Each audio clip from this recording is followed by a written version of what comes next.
My name is Aram, and my pronouns are he, him. I'm the producer of the Dungeons & Dragons podcast, God's Fall. My name is Dylan. My pronouns are he, him, and I'm a physicist in Canada.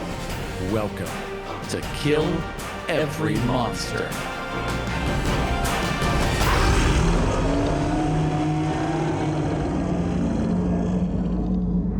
This week on Kill Every Monster, we are featuring the Medusa.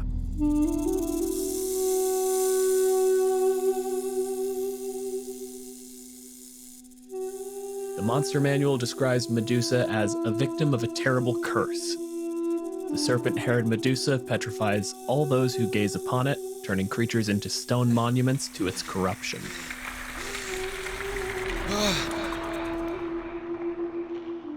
We are joined by Nikki.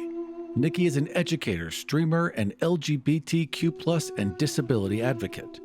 She's also the producer at TTRPG, a Twitch channel dedicated to creating a fun and safe place for marginalized members of the TTRPG community to connect and play games together. You can follow her on Twitter at halfling_Nikki or TikTok and Instagram at the same name. Welcome to the show, Nikki. Thank you for the welcome. So, the Medusa. A Medusa. The Medusa. This is where I'm already confused. We'll talk about it later, but they specifically use the word in the book. Plural is Medusas, and we can talk about why that's broken later. Yes. Thank you. Before we talk about why it's broken, Nikki, what is a Medusa to you?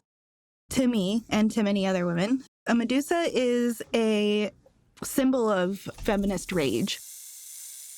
A lot of women will get Medusa tattoos after a sexual assault. In the specific lore that I'm thinking of, Medusa is raped by Zeus and in Athena's temple, and Athena gets angry. And there's a feminist slant on the lore that says that she made her ugly as a protection and gave her special powers as a way to protect herself against people like Zeus, who will take advantage of women. And I prefer that lore over the Monster Manual's lore for a lot of reasons.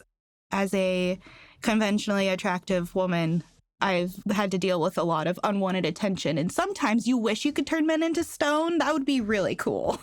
There'd be so many statues. Right? Exactly. Cities would be filled with statues. I would just go on a rampage. Right. And rightfully so. I was like, oh, evangelical preacher? Statue. It'd be an incredibly pleasant city, just filled with statues. Like, why do you have all these statues of terrible men? Yeah. Why did you honor all these just random dudes? It's a reminder to all the other men not to cross me. I keep gendering the Medusa as female because I do respect the fact that Wizards said they could be male or female because they're a race, but also like making them male seems to like, as you're saying, it undercuts the whole point of why a Medusa exists. Like, I think in this particular case, you want this creature to be female because it's so important in understanding their origin and their motivations. Well, even the incubus and succubus, they have double art. Right. They have male and female art. The Medusa does not. I wish it did. It'd be hot. We talked about this in the context of the hag, where Crawford got the question of, can hags be male? And his response is, oh yeah, I had a non-binary hag in my game, except all of the art, all of the writing, all the terminology is mothers and grandmothers. Mm-hmm. They've they're pulled not away from it. guys, they've done better in the Medusa in that they specifically use, gender neutral pronouns, and they call out that it could be men and women. I fixed a sexism by saying it's men and women. Yeah. We, of course, go back to classical beauty because the whole thing is eternal youth, beauty, and adoration. But you don't have to necessarily be Greek statue beautiful to turn into a Medusa. You just have to find yourself beautiful and be vain. And it's interesting because it talks about how their vanity and their hubris and like how they use that power to hurt people. And that just doesn't sit right with me because like the idea that beautiful people are mean is weird. Yeah. I have a lot of very, very pretty friends. Right? I know. I was like, all my friends are hot. If that's how this worked, there'd be a lot of Medusa twinks. Right. Is all I'm saying. There'd be a whole bunch of them. The Medusa gym. It's just lifting statues. All these buff Medusa boys. Big Medusa ladies. A bunch of Medusa in 4-inch shorts. Like, how would this art be different if it was made by queer women instead of men? Because, like, she'd be large. She'd be like Scorpia with snake hair. Very, very short snakes. Definitely a shaved undercut snake. Oh my God, I can picture this now. I need to go commission some art. So Medusa being a punished creature is apparently actually really recent. I'd have to double check if it was, I think it was like 400-ish BCE. Ovid did that, dickhead. At least wizards didn't this time. At least this time, at least it wasn't didn't take the lore and make around. it worse. They just took what was there. So I'll give them credit. Maybe even a little better with allowing for male and female Medusa. Maybe in this one case, wizards did a better job. We'll get to it because all they had to do was look at the original mythos, because Medusa is one of the 3 sisters that are Gorgons, and Gorgons are the species that just does this. She had wings, she had snake hair, and she just hated. It specifically says she hates men, but you would have to look at like a translation to figure if this is like a mankind thing or a actual gendered thing. Mm-hmm. And then it was Ovid who took this story where, you know, as with all myths involving this stuff, you get into the like, was it she's punished because consensual sex with Zeus, and Athena can only punish, you know, one party because how do you punish Zeus? Was it a rape and a punishment? Because that actually does happen a lot in Greek mythology, punishing the victims of Zeus.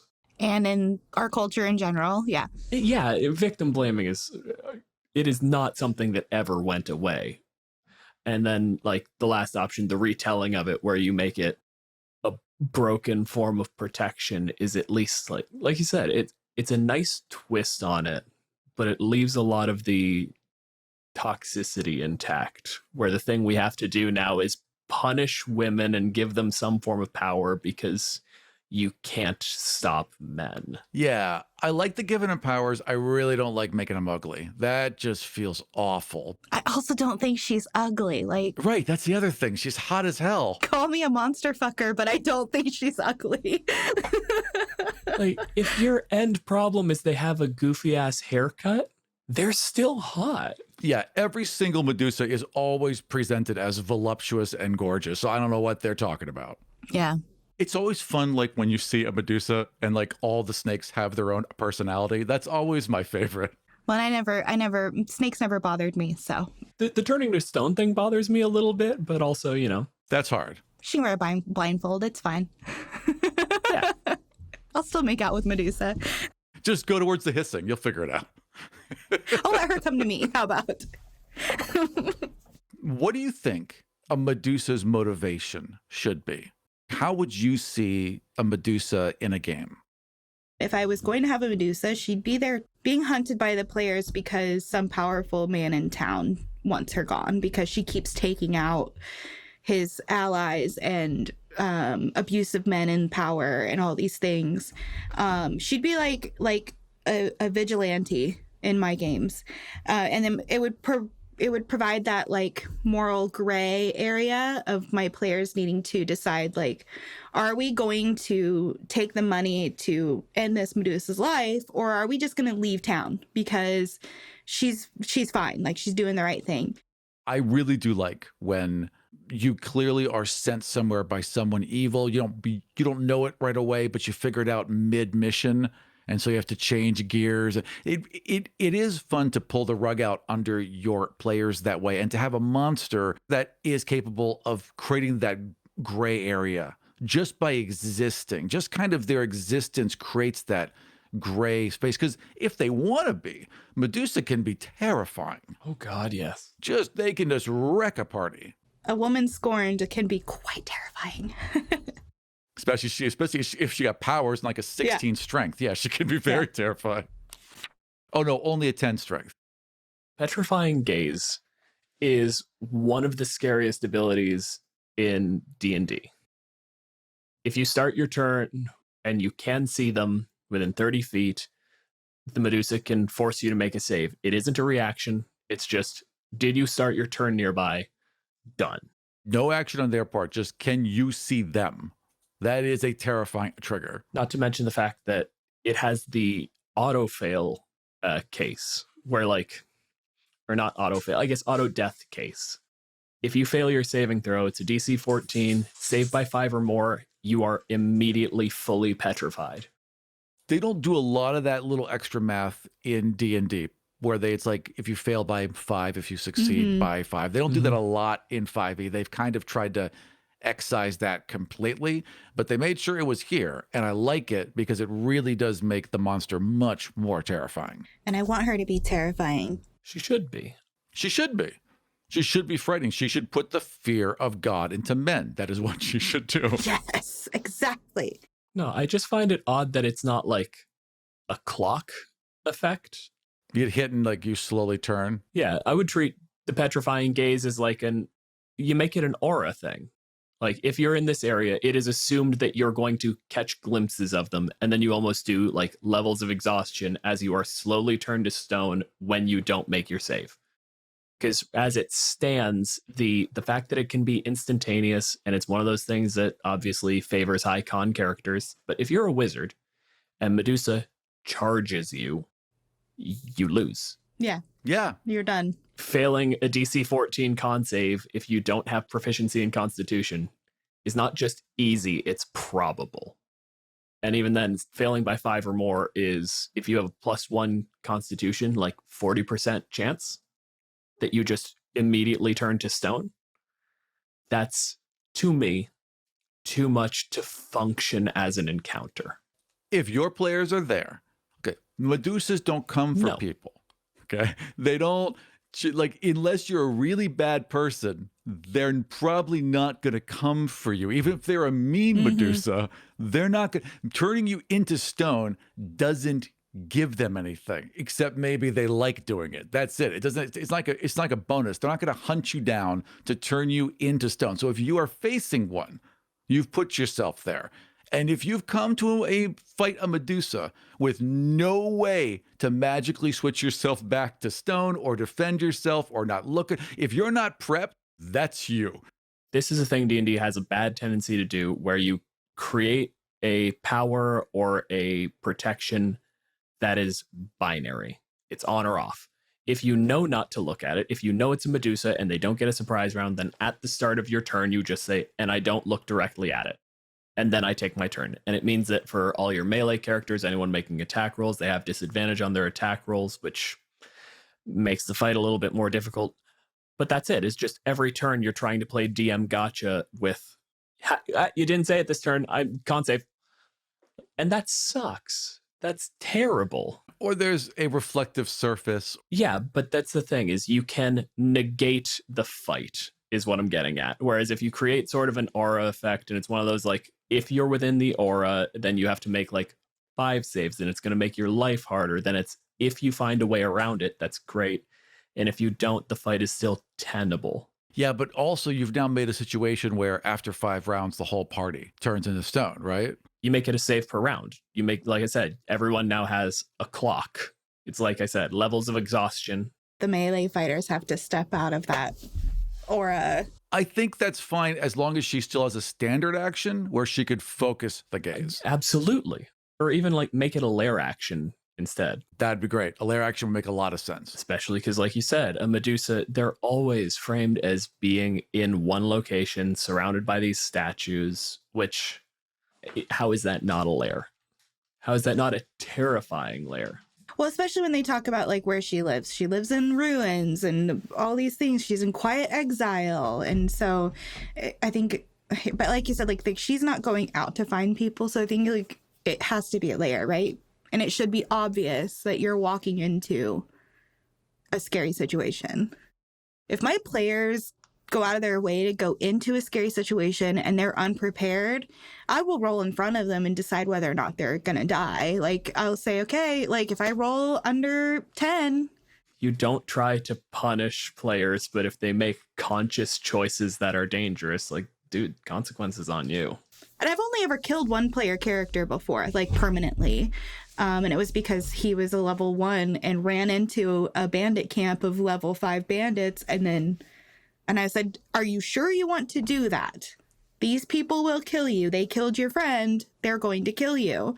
And he was like, yeah, I'm going to save everyone else and distract them. I'm like, all right, good luck. Noble. Yeah, but with consequences. Exactly.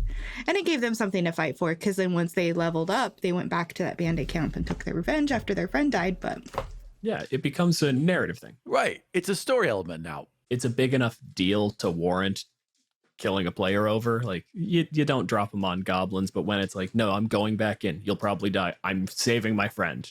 That's a worthy death. That is a good character death. And as long as everyone's on board going in, that's what happens sometimes. I do like the idea, though, of like getting caught off guard and now having like a 180-pound statue that you got to drag to a cleric back home somehow. Right, exactly. It is the size of a person. That means it's super not 180 pounds. Right. It's like 600 or 700 pounds, is it? You're right. This isn't, the fighter isn't dragging this back. This is a full-blown, we have to get a wagon into the middle of these ruins and somehow...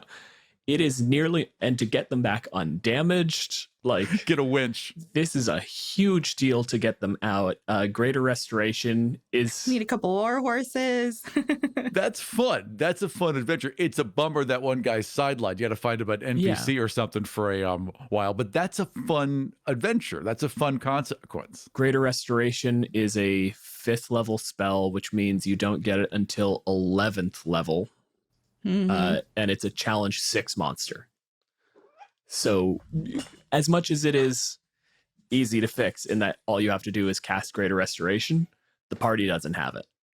Right. Which means you have to get them the scrolls ahead of time, and you have to hopefully, like I said, it's the only way to fight this is to completely cancel it out by giving the party, 5 scrolls of Greater Restoration. Make sure that the person who can use spell scrolls hasn't turned to stone. Right.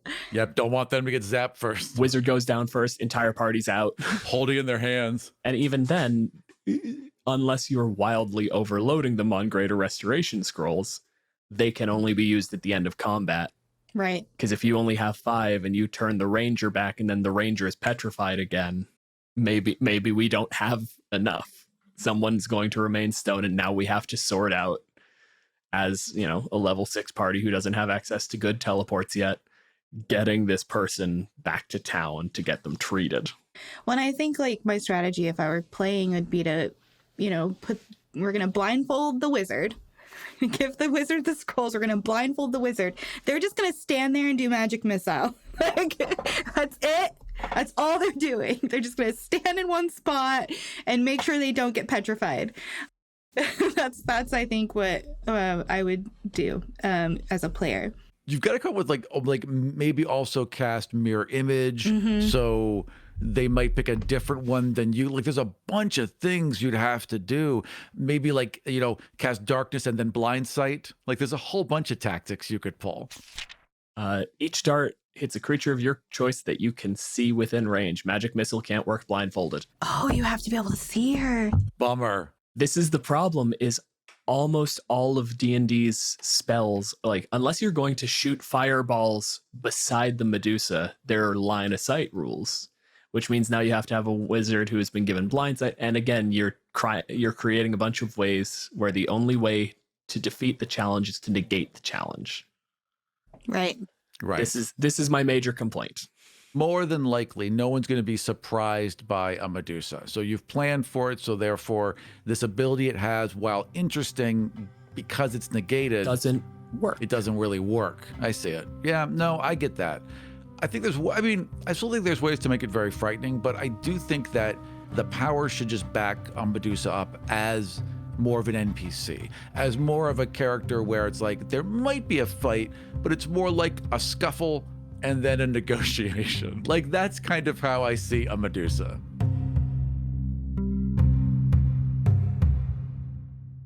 Nikki, is Medusa a monster? Depends on who you ask. Sure, but I'm asking you. No. I think there's a reason that To a lot of women, she is a hero and not a monster. And I think that there's a lot of female monsters that are very scary. And it's because who's writing these books? A bunch of men. We just did the Dryad episode, and the Dryad is just a pretty lady in a tree. But then it's written all of this misogyny, like they trick men into bringing them the whole point where they trick men into bringing them presents. Like, how specific was that? Someone clearly wrote in their own bullshit into this character. I gave her the presents. Why won't she touch me? I gave her the things. Yeah, well, if you won't accept the present, you can be a tree. Right. What? It's so weird. As a woman into geeky shit, like that was my life, right? Like I got you this thing, and here, like, come hang out with us. And then I would realize, like, oh, they're trying to date me, and like they're not trying to involve me in this game that they're playing. Which is why it took me so long to even get into tabletop role-playing games, was because I wasn't welcome in the way that would make me feel welcome. So Medusa, I think, is a monster for those specific men, the ones that have been rejected or have been accused of things, or who are afraid of the wrath of angry women. But then for women, she's that vigilante that's going around and destroying powerful abusers. I think she's a symbol for a lot of people, for sure. She's a monster for monsters. Exactly.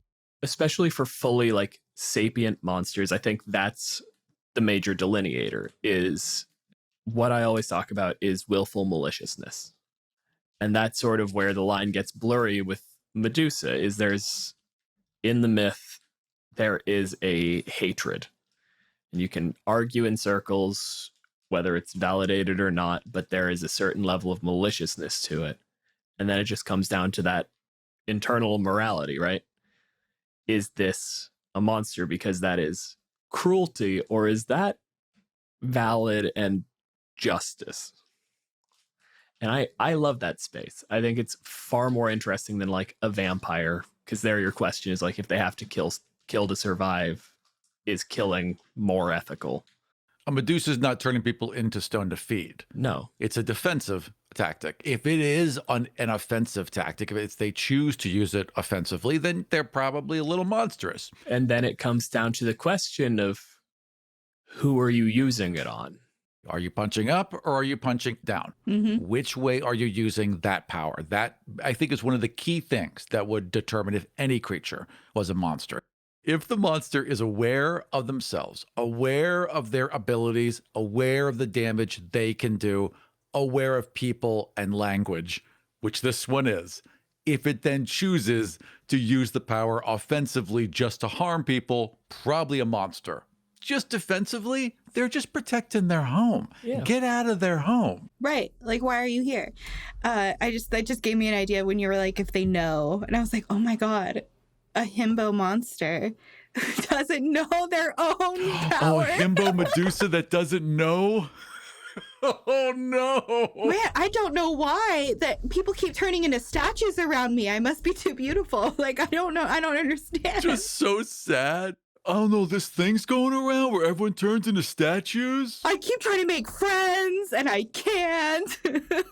I guess I'm immune. Maybe they can do some tests on me? Why are you guys screaming? See, this is the problem, because the reason they bring up mirrors in the monster manual is that Medusa is subject to her own curse. Right. So one of the things they say is, in a Medusa's lair, they will go around and smash every present mirror. If you have a himbo Medusa, what you have is a Medusa statue. That's true. They'd never make it. 2-3 days max. That's a good point. Even if they didn't smash a mirror or see like a reflective goblet, they're gonna just look in the stream. Yeah, we're gonna get full Narcissus. It would be a very difficult thing to never see your own reflection. Another argument for making it something that progresses and something that wears off as well. Like, if they are empty head, vibes only, and also vain, they're not going to be empty-headed for very long. They're going to be stone-headed.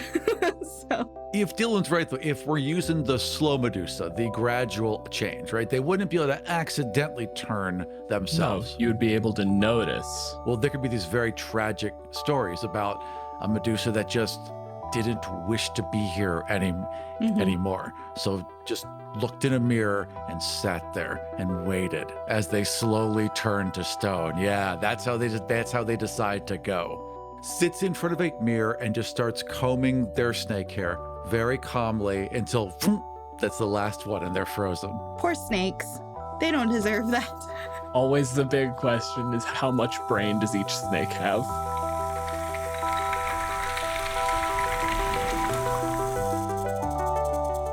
Nikki, how would you change the Medusa in 5th edition? Mostly just the lore is the part that bothers me. I don't know. I think I just would take it closer to the Greek mythology lore if I was writing the Medusa. And then I do like your idea about the aura and the time of being within her presence. Like, we're talking about, like, Medusa could turn herself, and how lonely that would be. Isolation can really do something to people.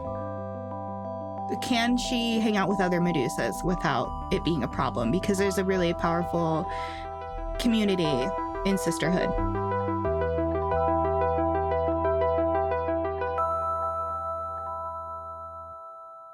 I do like that they put in that a Medusa can force a creature to make the Constitution save. And all they had to do was play off of that in the lore, and you create a very different creature. Like, don't smash the mirrors. Leave lots of, reflective things around, because you're never going to force that on yourself. I know that what they're probably going for, because they can see when a creature can see the Medusa's eyes, starts its turn. So it becomes one of those forced eye contact things. You can look at your own reflection and not look yourself in the eyes. Trust me, I know. I never look myself in the eyes, so I'm ashamed of who I am. I'm also ashamed of who you are, if that helps. Yeah, well, part of it is the fact that I keep talking to you. All you have to do is make it an active exertion of will. And now Medusa, you can stand there and have a conversation with a Medusa, and it's an active choice. Like, no, I'm petrifying this person. Can you imagine, like, a date with a Medusa, and then you say the date starts to go south, and she's just like, all right, I'm done with this. What's your favorite movie? Oh, it's Fight Club. Con save. A Medusa in, again, old stone ruins, creepy. A Medusa in a house of mirrors. She's scary. Terrifying. Utterly terrifying, because you'll never know where she is. And assumedly, any one of her reflections, you'd see her eyes. Carnival dungeon. Carnival dungeon. You get greeted by a creepy clown. House of Mirrors has a Medusa in it. Give her a grapple attack, and you give her the full turn action is if you can make someone look at you, force them to make the save. I want a Medusa that's going full melee, getting in there, grabbing you. It's got poison attacks from the hair, holding you in there, and then just pulling your face around. Oh, scary. What if there were different types of Medusa that had different snakes? So you could get a grappling one that had boas, right? There's just giant, long, thick boas. And then you'd get the poisonous ones that had vipers, yes. Right? And then maybe there's a really nice one with garter snakes. It's like, hi, I'm Medusa. If you ignore the gross sexual assault backstory because Ovid's a weird creep and just go back to the Gorgons were just spawned of a god of the sea and some other mythological figure, depends. We have Medusa, we have Uriel. Her thing was just, she's noted for her bellowing cries, particularly in the tale of Medusa's death at Perseus's hands, in which her anguished howls could make stone crumble to sand. Wow. That immediately becomes you give her an ability where the petrification is only ever partial, but now it makes you vulnerable to this weird sonic attack. Shatter. You put them in as a team. Yeah. Make a little Medusa superhero team. This one turns you into stone. This one, your limbs just start turning into sand. And now how are you going to fight? You can't use your weapons. This one turns you to stone. This one pulverizes you. That would be a great 1-2 hit. Who's the third one? What can the third one do? Stheno tends to be depicted as a thin Gorgon monster with red snakes curling around her head instead of hair. In earlier accounts, She had a scaly head, boar's tusks, bronzed hands, and a protruding tongue, glaring eyes, and a snake around the waist as a belt. Neat. They don't give her any and then she did this. Basically, the two sisters, after Medusa was killed, went after Perseus, and he had a cap of invisibility. Legitimately, he had Hades' hat, and when he put it on, he turned invisible, so the angry Gorgons could not find him. Also, for some reason, Medusa is mortal, and the two sisters aren't. Depending on what version of immortal we're dealing with, it may have straight up been Perseus cannot kill the other two. Regardless, if you pull back to instead of doing this weird, gross curse bullshit, and you pull off of the Gorgon sisters, you get 3 Medusas for the price of 1. You get a weird sand blast attack thingy, and you get a scary punch Medusa with metal hands. Right. Yes, that is cool, actually. Yeah. That's fantastic. Can you imagine, you go to mess with the one Medusa, and then she calls in her sisters for backup? That'd be amazing. Right? Oh, why didn't I think of that? Well, and in some Medusa lore, don't her sisters die? I thought she was so lonely because somebody killed her sisters. The only thing I could see is there are versions where basically in the Greek myths, they're Gorgons. They're creatures that exist of their own right, and there's just the 3 of them, and maybe they don't live together, and then, Perseus kills Medusa, blah, blah. In the Roman myths, apparently, there are some versions that just don't concern themselves with the sisters, and then there are some versions where basically Athena was so mad at Medusa that she also got the other 2. Right. You sell the players on using the lair of the Medusa, holing up there, this is actually a fantastic stronghold, let's keep this place. And then they come back after an adventure one day, and all of the statues are reduced to dust, and there's just a note written on the ground basically in the sand, just, "We are coming for you." That's the rest of a campaign right there.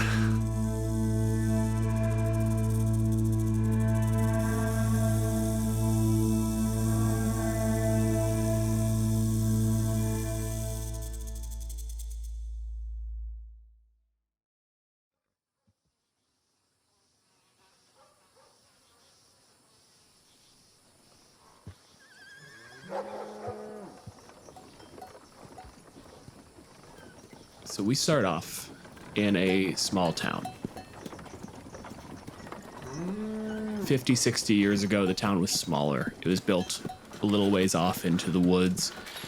And eventually, news came through that a road was being built up. It couldn't cut through the woods. It was closer to the edge. And essentially, everybody picked up and moved on over. And once there was transit through town, things started to build up a little more. Still not more than a stopover, a place to rest between, real cities. But now there's a population to it, a little bit of income. There are people who need things now. We're going to pan off back into the woods, back into ruins is the wrong word, the remains, the bits of foundation that couldn't just be picked up and taken. The last few little structures that stay out there, to where someone else has set up their home. Nikki, tell me about where you set up shop. The town before had a mill.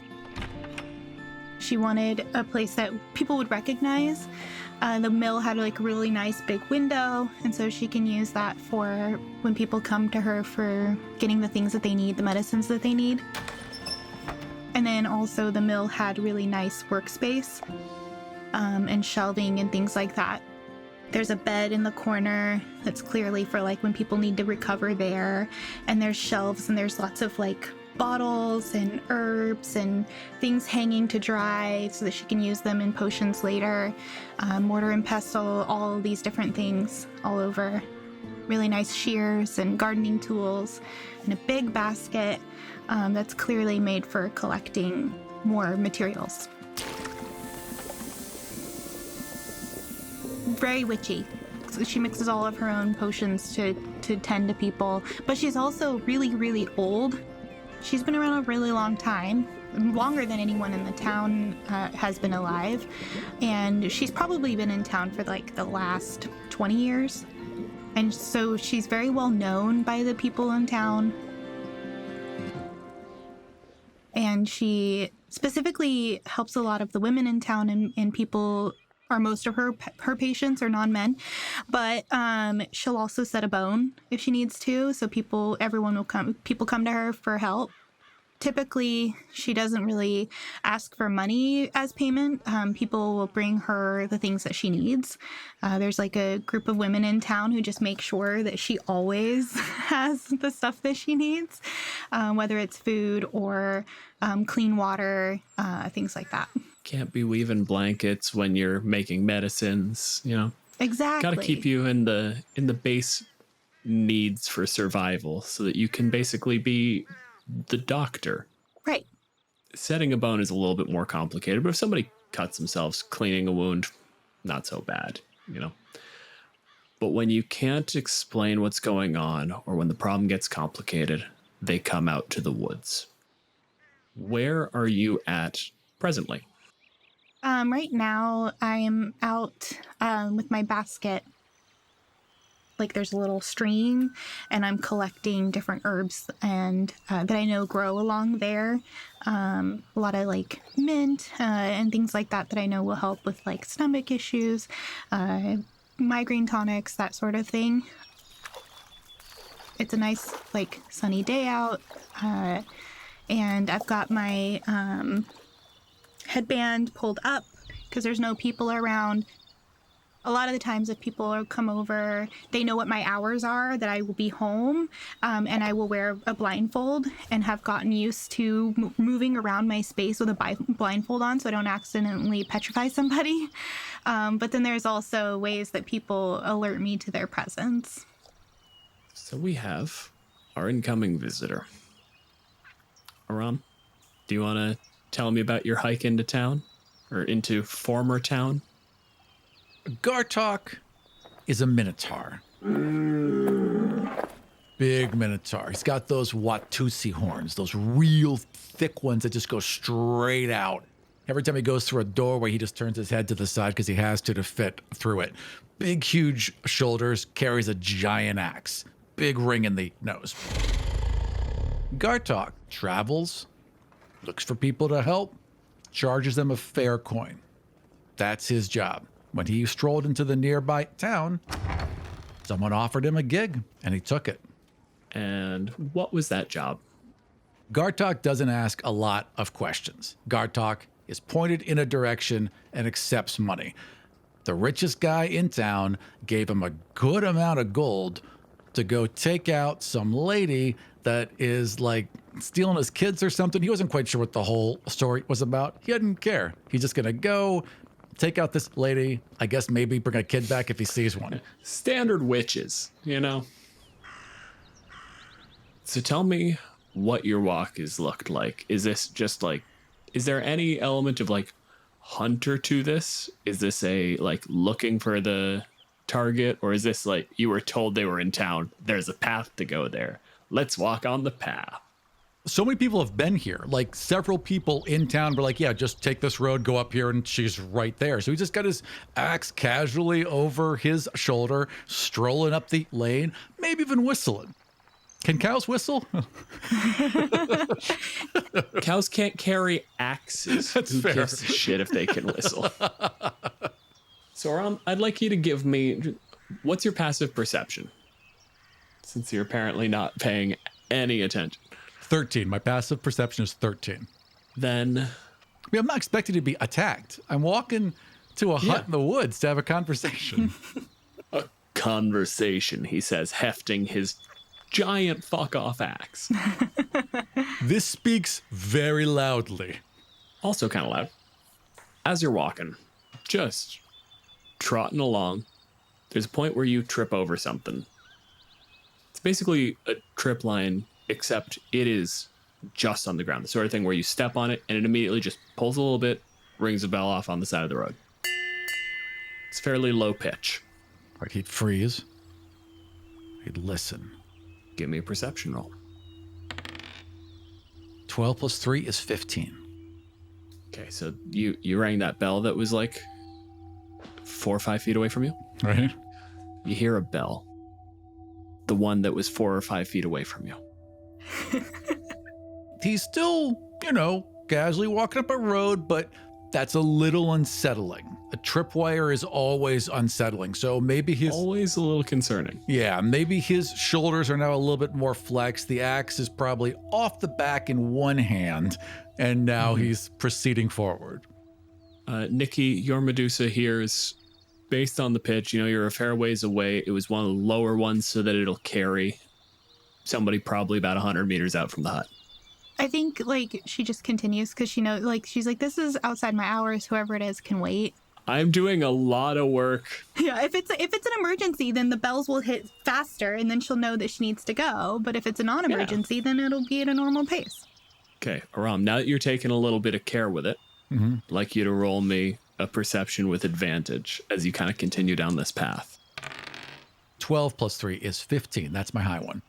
Then you are maybe another 20 or so yards down the road. Okay. I just realized that I'm not allowed to use meters with you people, so I've switched back. If you want us to know anything, yeah. Listen, I've wanted you to know things this entire show, and I've never been happy.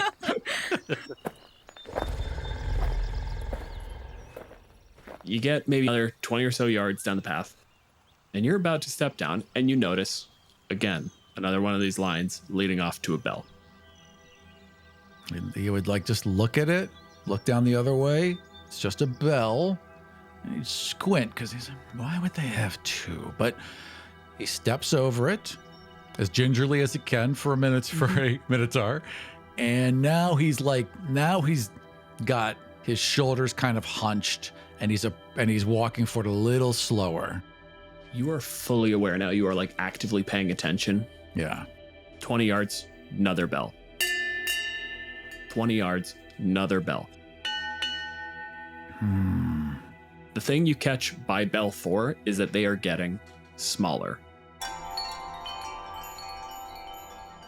They're getting higher pitched. Interesting. Sure enough, coming out into the clearing, you've got one last one. And it basically looks like about the right size, something that you would just leave on a counter. Someone has a warning system here. You are probably just clever enough. Actually, I don't know what your character's intelligence score is. He's got intelligence of 10. He's just as smart as I am. Being generous today, huh?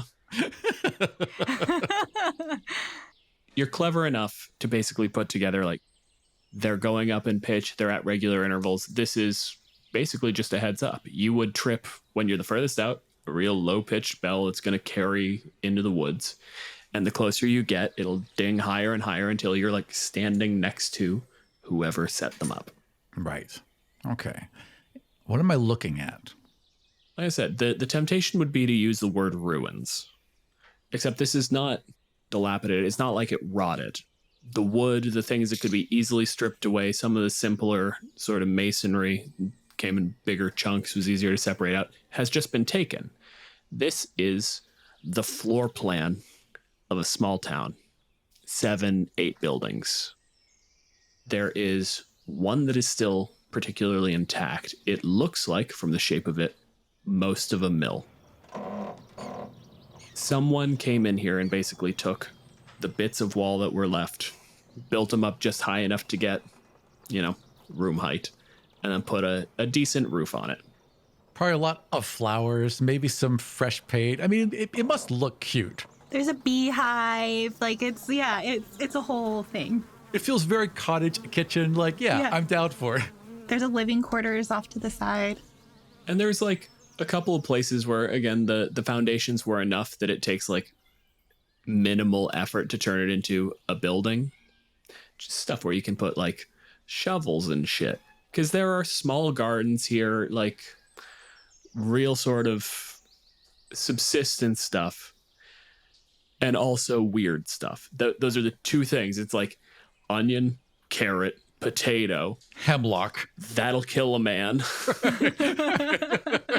Just all in rows, right? Yeah. Because she knows what they are.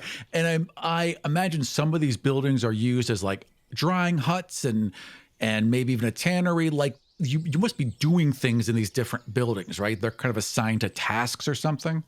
I think it would make sense that she's like she's used the foundation as little like containers for her garden because critters can be a problem. So maybe she's like gone in and put like there's wire some like under. knee-high walls. Right. Yeah. They're like giant raised flower beds now. Yeah.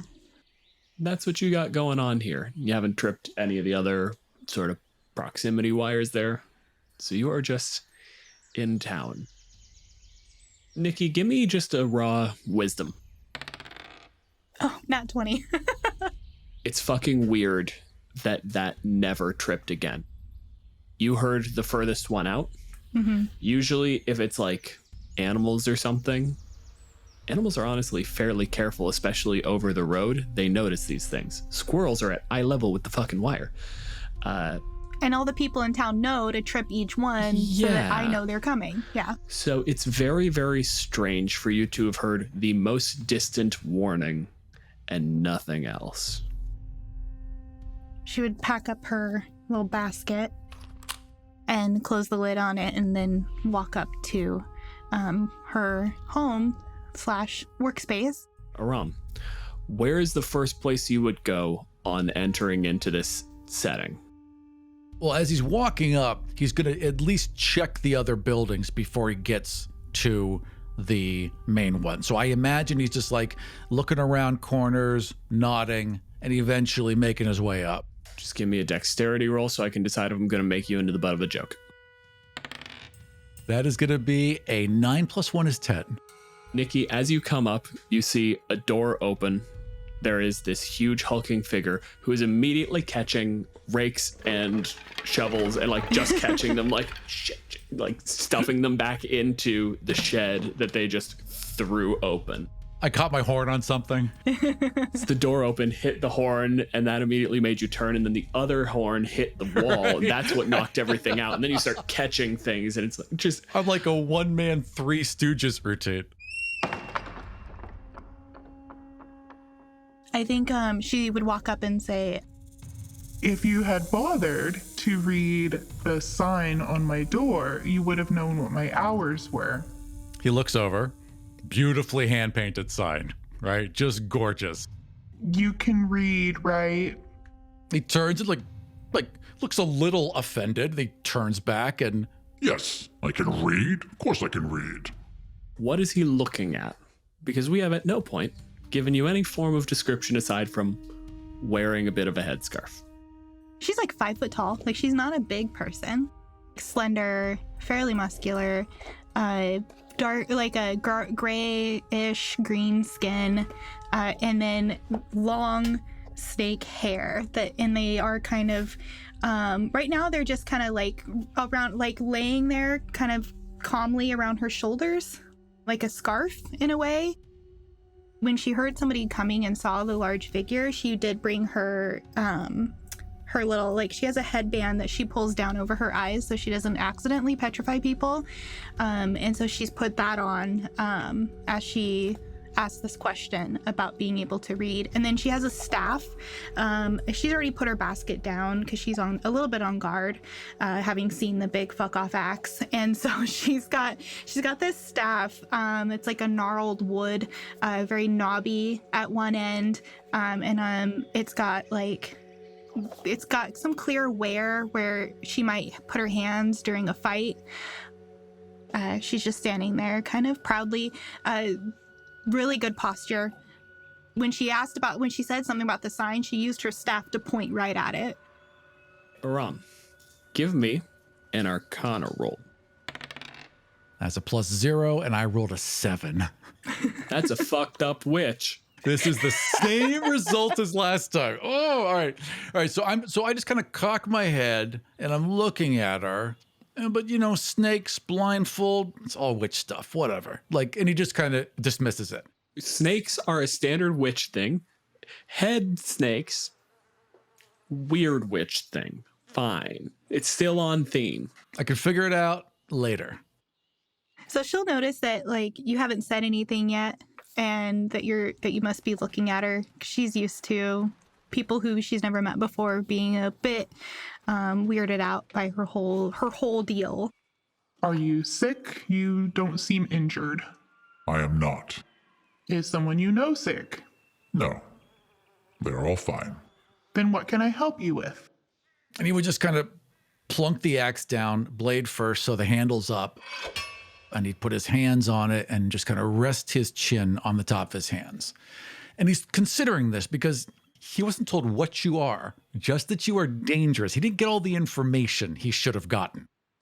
And he looks at you and he's just studying you. And he says, This seems rather unfair, but coin is coin.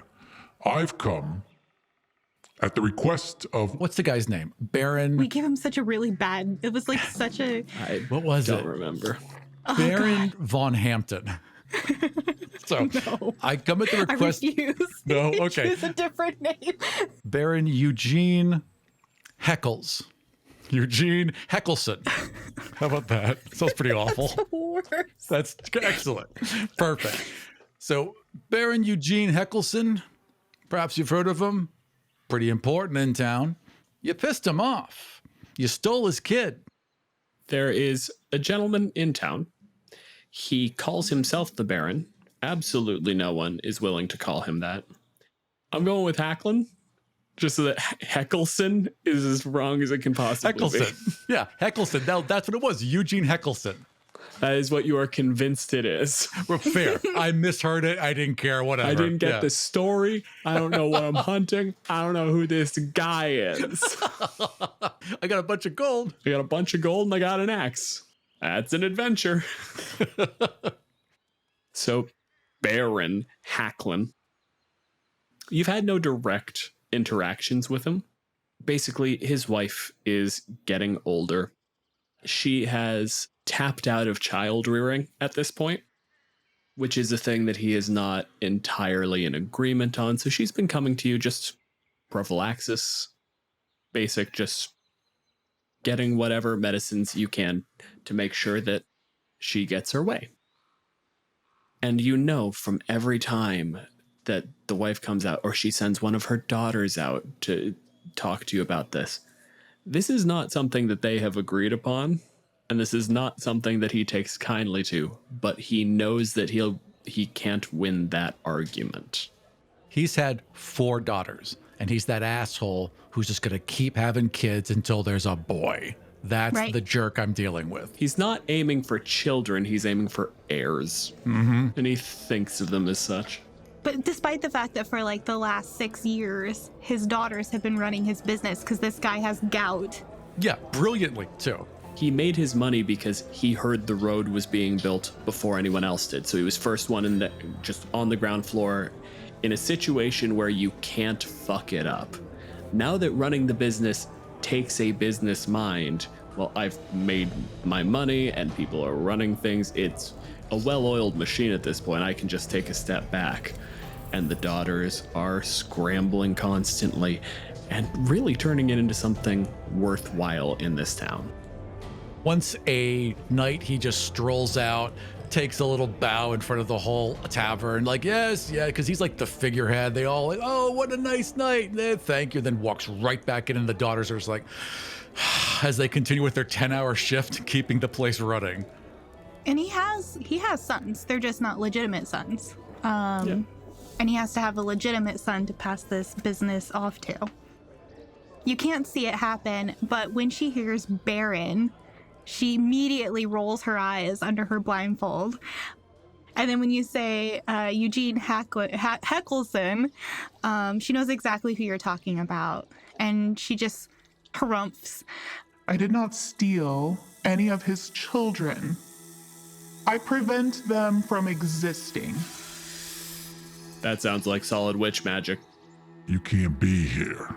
So I'm gonna give you one chance. Turn around. Walk away. Don't come back. I'm needed here. And I'm gonna stay here until I'm not needed here anymore. So be it. Lowers his head and charges. Okay. Give me an initiative roll. 13 plus 3 is 16. Yeah, he's going first. I got an 8. You get your first move. And he is going to charge. Goring Rush. If you take the dash action on your turn and move at least 20 feet, you can immediately make one melee attack with your horns as a bonus action. So that's what I'm doing, just a charge. Cool. Do it. 14 plus 6 is 20. Yeah, that hits. And that's going to do only 7 points of damage as I slam into you, but I believe there's something else. Okay, that's all I could do. So I just lowered my head and just slammed into you, and are probably a little surprised you didn't go down.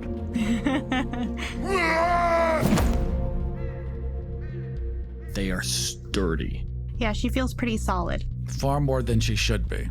This Minotaur, this huge hulking figure, readies this axe, and you're like ready to block that, ready to fend that off. That is a standard fight. And then just head down, runs 40 feet directly into you. You plant your feet, you get your staff sort of in the dirt to hold yourself from moving backwards, and you just take it in the chest. Nikki, it is your turn. So do you move away from me after you hit me, or are you still standing right next to me? He's right there because he didn't expect anything else to happen. He thought you were going to go down. So he's basically right in front of you. So she's going to pull her headband up and look right at you. If you do that again, I'm going to have to hurt you. And I would rather not. What do your eyes look like? Like snake eyes. Green with the slits. They're like a bright greenish yellow. Not human. So Nikki, is this turn is just threats? She's gonna threaten him, and then she is gonna hit him once with the quarterstaff. 20 to hit, modified 20. Oh yeah. So I think after you charge her, she's got her staff behind her. She's gonna flip it up and use that leverage and momentum to just whack you right on the chin. So you had your head down when you hit her, and you saw the scarf drop past your eye line, and you heard the warning, and then the staff hit you in the chin, and you went straight up pass. You have not seen her face yet. And she's crazy strong for her size. That's 8 points of bludgeoning damage right on your chin. She did more damage with the staff than you just did charging. Yeah, I haven't been hit like that in a while, and certainly not by someone your size.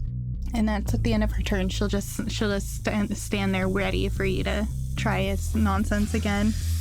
With the speed of that hit, like how fast it came out and how immediately she fell back into position, you can see the second hit that was locked and loaded and isn't coming. You know that is held back.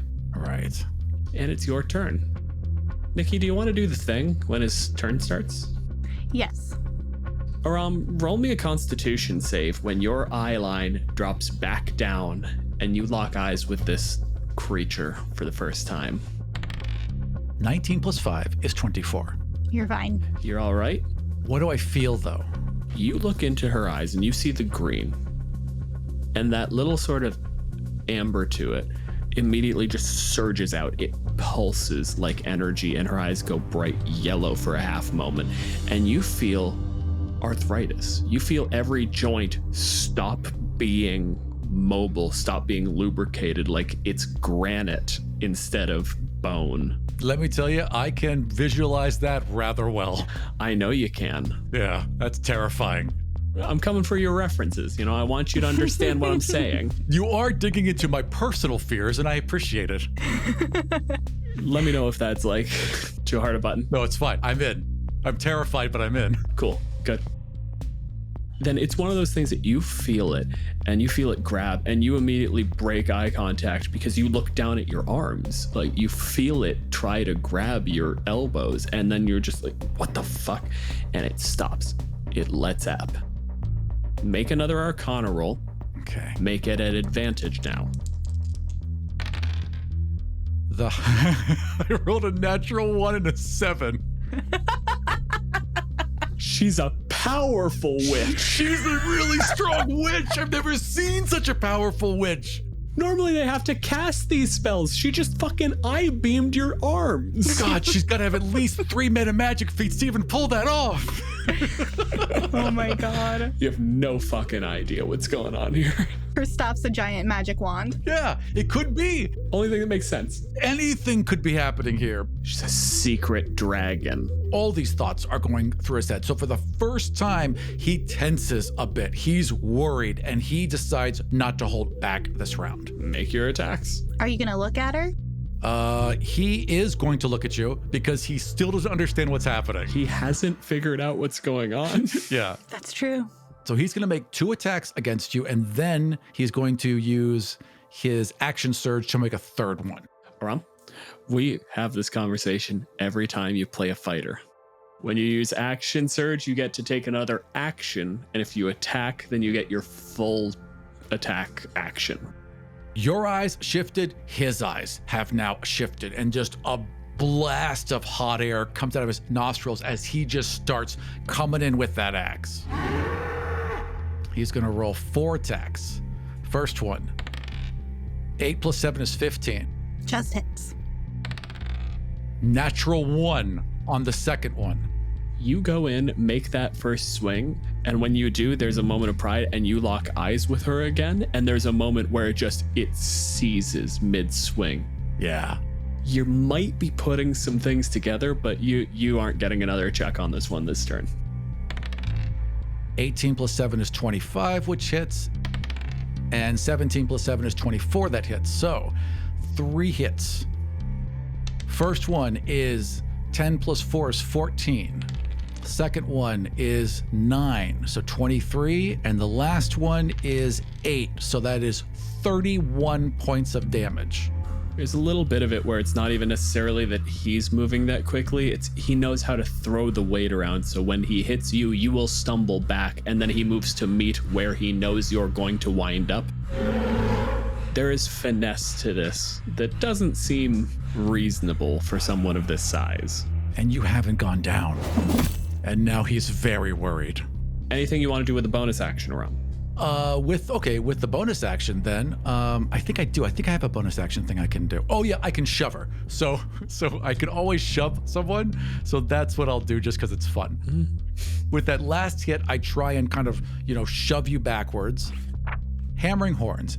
After you hit a creature with a melee attack as part of the attack action, you can immediately use a bonus action to attempt to push the target within 5 feet of you, no more than 1 size larger than you. It must succeed on a strength saving throw, DC 14, or be pushed 10 feet away. She's pushed 10 feet away. Okay, so the very last hit, it's like he basically just holds the axe in his hands and slams both fists into you and just rocks you. But you do that kind of cool anime thing where you just slide backwards and then stop right there. It's as if she weighs more than she should. Yeah. There's a line deeper than it should be, and it's a little bit terrifying. As if you were made of granite. Yeah, as if she's made of stone. You remember that feeling of stone bones, and it just keeps echoing in your head. Right, I should know something, but I haven't made the connection You missed yet. Something, yeah. Yep. So she's not even down half. Like, she's still pretty up. She's starting to look a little bit ruffled. Yeah. You've ruffled some feathers. You ruffled some scales. Some scales. And he would just look at you after he shoved you 10 feet, hit you with the axe 3 times, and just... What are you? Your worst nightmare. She's going to. Yes. You got a 10-foot run up. Yep, she's gonna run up and hit you twice with her quarterstaff, so one on each end. She's gonna also try to attack you with the snake hair. My AC is 16. +5 to hits all around. 11 plus 5, so it's a 16. And then, that's a 2. And then the snake hair is a nat 20. Oh, they're so pissed. Oh, that's not the thing you want to crit. They're so protective. They are so that? protective of you, and they're so mad right now. I think, and that's why she misses on the second one, is that she whacks you with the first one, and that is gonna do 4 points of bludgeoning damage. When she tries to hit you with the second side, she whiffs. But as that comes down, her head kind of tilts towards you and the snakes go out and snap at you. And they get you. 5 points of piercing damage. So that's just them chomping on you. There's 5 of them. 6, 11, 12, 13, 26 points of poison damage. Okay. Wow. This lady hurts your outsides plenty. The biting, the hitting, the chin smacks, not pleasant. The things she does to your insides. First there was the stone bones. Now it feels like your veins are on fire. Acid instead of blood. Magnificently painful. And she is down just under your reach. She keeps getting in and creating these little openings and staying too close for you to just grab her head and crush it. Too fast and too strong. Really not something you were waiting on. He lets out a bellowous roar. Just this thundering horn-like roar. And he uses his bonus action to cast Second Wind. Well, not to cast Second Wind, but to invoke a Second Wind. To whatever the hell a fighter does to make things happen. To second winded thing. Yeah, right. So that's 1d10 plus 7 hit points back. I rolled a 1, so that gives me 8 hit points back. It's better than nothing. And then he goes to swing, but his axe swings low because he's trying to trip you. Okay, so then you look at her, huh? Yeah, totally. I'll look right at her. Hey, Nikki, do you want to do the thing? Yeah, I do the thing. She does the thing. She's pissed. Make a Constitution save. Constitution You save. rear back, and when you go to swing, roll your save. 16 plus 5 is 21. All right, you're doing all right. You want to make your check again, or are you even thinking? You know what? At this point, I think he's so. Well, you know, I'll do the check every time because it's like there's something in his brain. There's It's like just one rattling. gear. Yeah. This is the story that your mother told you at night to get you to stay in bed. At this point, you have more than enough to like put it together. It's just you gotta. I think a 13. It's like not a common story, but it's a story. I rolled a 7 and a 5. Fuck off. Fardian, this is... You've rolled for this 5 times. I know, he just doesn't know. All the Wow, clues. this Eugene Heckelson really screwed me over. This witch bites harder than I thought she would. She's got a little badge that says her name, and below it says local helpful Medusa, and he's still not figuring it out. Not putting it together. There's like a snake motif around her door. The trouble you run into is that, yes, this is one of the stories that your mom told you when she was trying to get you to stay in bed. And it's one that you fell asleep halfway through every fucking time. It was a long story. If you ask your sibling, she knows. She knows the story. Totally. She was interested. She would slap you right now. That's why she took levels in Wizard and you took levels in Fighter. Yep. Make your attack. So he swings with his axe to trip you. That is a natural 20. Good time for that. There you go. So first the damage. The damage is going to be a total of 19. And then you have to make a saving throw DC 14 to not trip. You're using the Battle Master thing? Correct. Read over that again because you get to roll your superiority die and add it to your damage. So you get to add 2d8 as well. Are you sure about Yes, that? that is how Battle Masters work. Trip attack. When you hit with a weapon attack, you can expend 1 superiority dice to add to the total of the damage roll. And that if the target is large or small, you must make a strength check, DC 14. You're absolutely right. Basically, any of these attack, the superiority die adds to damage, and also for spending it, you get to invoke that effect. Oh, that's only going to be 3, so it's not much more. Plus, it's 6 more points of damage because it is part of the crit. Works the same as the... No, that is both die. It is 3. I rolled Okay. a 2 and a 1. Fair enough. Yeah, I was going to say, it works the same as a Paladin Smite. You still get to... But no, Aram rolls like trash. And I failed my roll, by the way. After he takes your legs out, he's got the axe high. He looks straight down and just brings the axe straight down. 18 plus 7 is 25. Roll again to check if it's a second crit, because technically she is prone now. Okay, the second one is... I have to be mean to you too, because it's fairness. I don't want to do it. Second one is a 3. And that's 11 points of damage. The whole ground shakes. Yeah, there's more resistance than you expect. You see his eyes just go wide. This is the point where you get full confirmation that something is fucked. Yeah. Because you bring the axe down on her sternum and you push her into the dirt. You don't cut her. That's not good. Nikki. Something's off. This witch is harder than usual. She must have cast mage armor. Or stone skin or something. I assume that you pull the axe back up after you hit her. It probably could have bounced off. Yeah, basically. You're like, wait a second, what's happening here? Is this a hammer or an axe? Double check.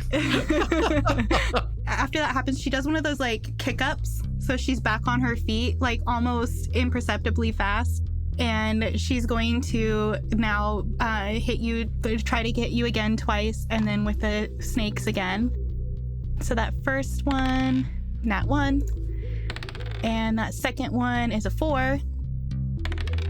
And then the other one for the snakes is a 16 to hit. Snakes got me. That's the whole trick, is like you are batting away at him and he's attacking, but you just start going like, no, you know what? The staff is chip damage, relatively speaking. And you just use it to keep his arms wide and get right under him. This isn't even leaning in. This is just you get under his chin and the snakes start going into the neck and at the top of the armor. One bites me in the snout. Doesn't even bite you, just pulls on the ring. So the bites do 5 points of piercing damage again. But then the poison damage is 16 points of damage. You see his shoulders sag. You hear his breath get raspy and deep, and you see his eyes begin to glaze. He's just hanging on to consciousness. And she looks at you and she says, Are you done yet? And he would like, he puts the axe down, pulls himself back up to his height. Look, just give him back his kid. I didn't take his fucking kid. Prove it. How do you prove that I didn't take a child? Let me look around. His neck is burning, his shoulders burning. You look him up and down, and Nikki, roll me a medicine check. 18. Aram, how many hit points do you currently have? 4. If you breathe hard enough, he will die. This is not a threat. This isn't like a weird ploy to get one last shot in. If he steps wrong leaving your house, he'll die on the road. She looks at him and she goes, Are you sick? He would touch his neck and he'd pull back like blood and probably some pus, right? And he would, again, kind of a little dizzy. He's still poisoned. You did something to me. I mean, they did, and she points at her hair. And he would nod and try and stand up again. I just am here for the child. she can see that you see how messed up you are right now. Yeah. Her gaze is still down, but she's still in a very proud posture. And she kind of like does a like neck crack because you rocked her a little bit. This is the hardest fight she's gotten into in a very long time. And she's just gonna like pat you on your giant arm and say, all right, come on, big guy. And takes you to home/workspace. This entire space screams witch. You're clearly right that this is a witch. But it's beautiful, right? Yeah, it's a lovely witch. This might be one of the nice cookies witches, not like the horrible murder witches. And there's a cat that's like walking around on the top shelves and Kind of brushes against a horn, right? it steps on your head to go across the doorway. Yeah. There's like flowers and places to like entertain and have people over. There's maybe some hand-drawn pictures from the kids who you helped save in town. And he's just taking it all in. And he just slides the axe back onto his back. And he's just kind of looking around and he's very confused. Seeing as to how big you are, she's not going to let you go sit on the bed. She's afraid you'll break it. But she has this like stone stool in her next to it. So she have a seat. Okay. And he very cautiously because he's very aware of his horns and there's a lot of ivy and stuff. And he isn't, even though he just attacked you several times, he doesn't want to mess up your house. He's polite. So he goes and sits down. And when he sits down, you just see him. It was every bit of strength just to get to that stone stool and put his ass down on it. And you just see him slump. I think she walks over, she opens this canister, and what you smell is like this very earthy medicine smell, kind of like a eucalyptus and bark kind of smell. And it's definitely has honey in it. And she starts boiling some water and then makes you a tea and hands it over. And this is like her version of like a healing potion. Yeah. Hands you the tea and she's like, this is going to hurt. And then she takes some hot water and on a rag and starts cleaning your bites. I'm going to give you basically a healer's kit roll. So it'll be wisdom plus proficiency. So it's going to be +4 total. And what we're going to go with is we'll basically give you a D4 per, let's say 4 points above 10. So you get a 10, okay. You'll heal him for a D4, 2D4 at 14, 18 up. You get the idea, you can count. Yeah, it's a 19 total then. Nice. Okay, yeah, so Aram, you can heal 3D4 hit points. Cool. Nikki, do you want to roll that? Yeah, you know she rolls better than you, don't you? Yeah. Yeah, so that is 9 points of healing. Nice. Okay. As you drink this tea, and she starts like cleaning out your cuts. With this little teeny teacup with his giant hands. Now, I understand that you've been misled and possibly even lied to. This man who sent you, he and I, we're not enemies. To say we were enemies would imply that he and I are on the same level, and we're not. His wife is in her upper years and no longer wants to have children. He has 4 daughters that are running his business for him. And that's not good enough because he wants a legitimate son. And his eyes go wide because he's got 3 sisters. And he was the youngest, and his dad was an asshole. He knows this story well. His sisters basically raised him. And so he just snorts and lowers his head and just shakes it sadly. And he looks back up at you with determination. When I regain my strength, I have some gold to return. Keep your gold. You've earned it. Well, at the very least, I have a message to send back to this gentleman, this so-called Baron. Care to join me? Yes, I will come with you. I normally don't go into town, but I feel like this situation calls for a house visit. I'd imagine we spend the next couple days. I'm resting up. You heal me, right? The cat's taking a liking to me. I've got maybe a little flower crown now. Like I got little ribbons on, on the ends of my horns. I'm totally into it. Are you making these things? Because yes, little bit cottagecore, don't get me wrong, but also just a professional. The supplies are there because so she's delivered a lot of babies and, people bring her gifts. There's the box for kids to keep themselves busy while they're waiting to be seen. Yeah. And his sisters used to do this all the time. Put flowers in his horns and tie ribbons to him. The cat now has a little flower crown. Yeah, exactly. And so he feels at home here. He feels like he's just with one of his older sisters again. And she's explained who she is and what she is and why she's the way that she is, and that, you know, she's been running from town to town for her whole life, and that she's been here the longest and she likes it here. And by the end of day 2, you stop trying to look at her eyeballs. Right. It's huge. Do you tell me what you are? She tells you immediately. Okay. Like, as soon as you've calmed down. That moment we cut away from that last conversation, Yeah. it was like, also, I'm a Medusa. Please stop looking at my eyes. If a bull could go white, a bull just went white because he did not. He's like, holy crap. He did not realize how close to death he got. Especially the moment after that, because your eyes go really, really wide, and then you immediately shut them completely. Yeah, right. Fuck. And she's got her blindfold on. Like, this is all unnecessary. And then after a couple days, I'm fully rested and healed. And I think one morning, as he's helping you bring in some things from the garden or maybe tearing up a stump, right? Mm-hmm. He turns back and he's like, I'm ready. Let's finish this.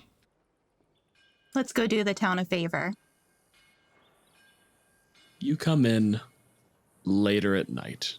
People are starting to shut down. You know, the lights are kind of coming out. There's a handful of like just sort of torches that are left nearer to the middle of the road. You know, the sort of thing where we can leave these. They'll peter out over the course of the night, and it'll just give people something to move by in case they're trying to get between buildings.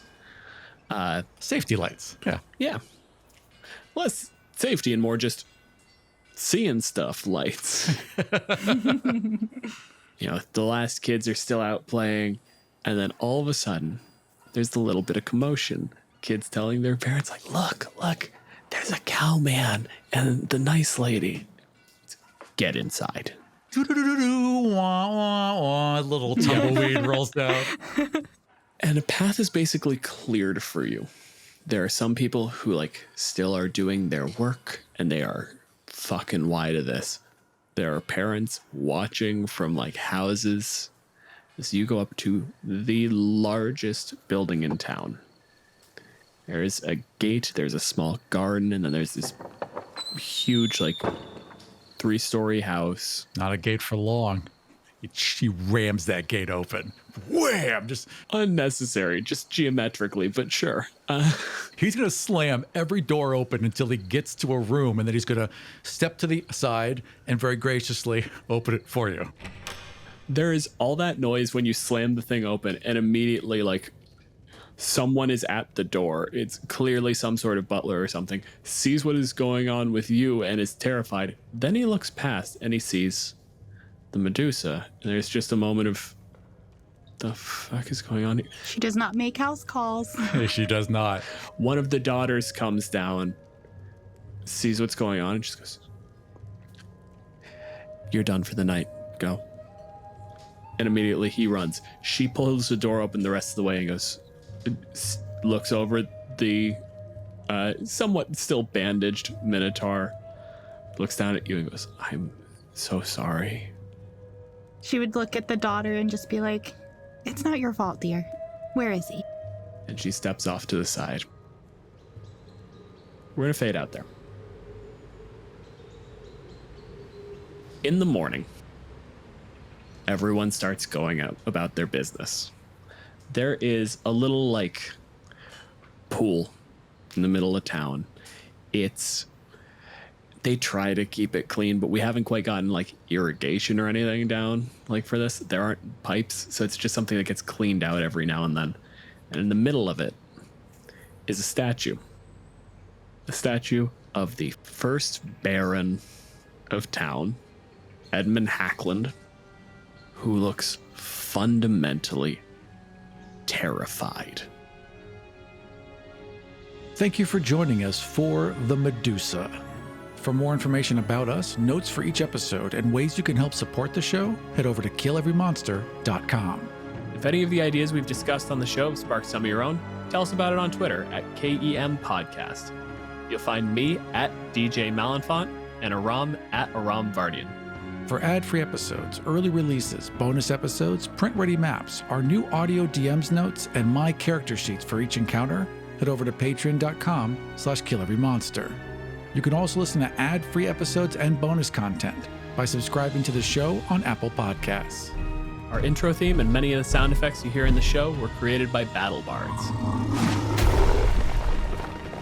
Check them out at battlebards.com. This episode was produced by Aram Vartian and Dylan Malenfant. I also did the editing. Our guest was Nikki. You can find her on Twitter at HalflingNikki, or TikTok and Instagram at the same name. And if you are anything like me and all of that information just fell right out of your head, you'll find everything you need at killeverymonster.com. And we'll see you next time For Kill Every Monster.